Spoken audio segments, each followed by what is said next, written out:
ليتك معنا تهدينا سبيلا ينفعنا ليتك معنا ما كنا. السلام الله عليكم المشاهدين الكرام، أسعد الله أوقاتكم بكل الحب والخير. أهلا ومرحبا بكم mtazamaji wa Mom TV.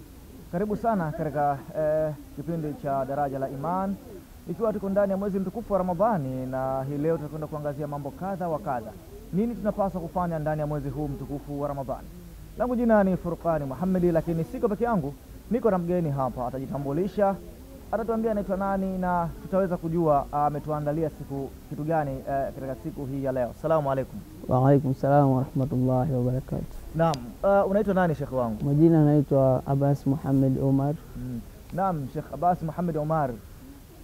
Bila shaka tupo ndani ya mwezi mtukufu wa Ramadhani, na mtazamaji wa Mom TV ana shauku ya kutaka kujua umetuandalia kitu gani siku hii ya leo.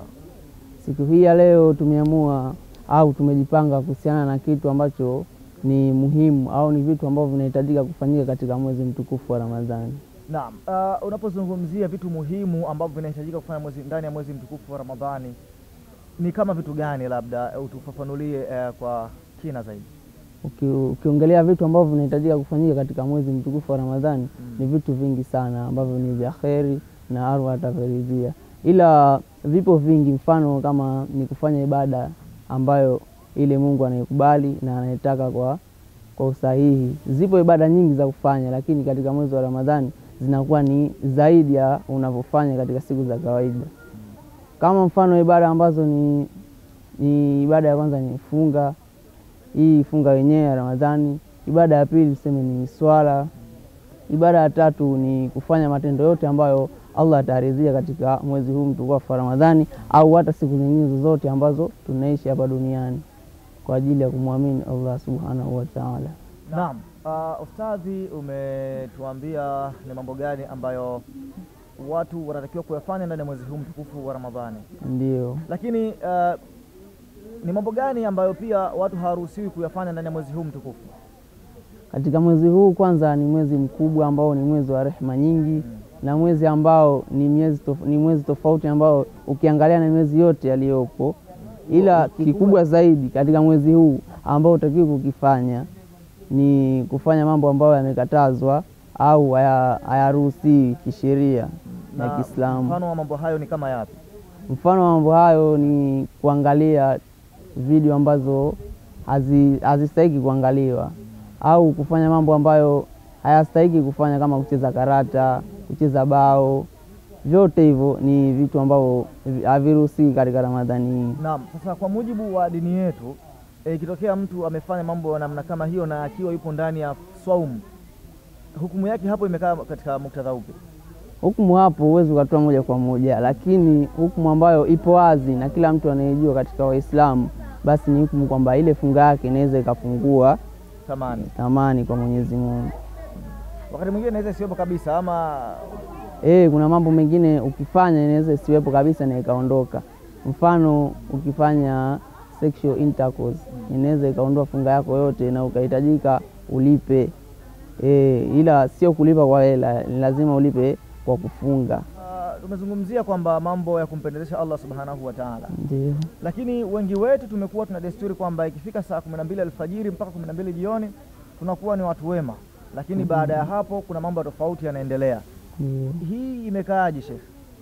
Hii Kiislamu au Kiislamu kabisa, tangia enzi za Mtume Muhammad sallallahu alaihi wasallam, hizi hazitaki kabisa, na hazina uthibitisho wote kwamba hizi zinatakiwa zifanyike wakati wa funga au wakati wa kufungua. Yaani maana yake hazitaki muda wote ule, kama aidha muda wa kufungulia au muda wa kufunga.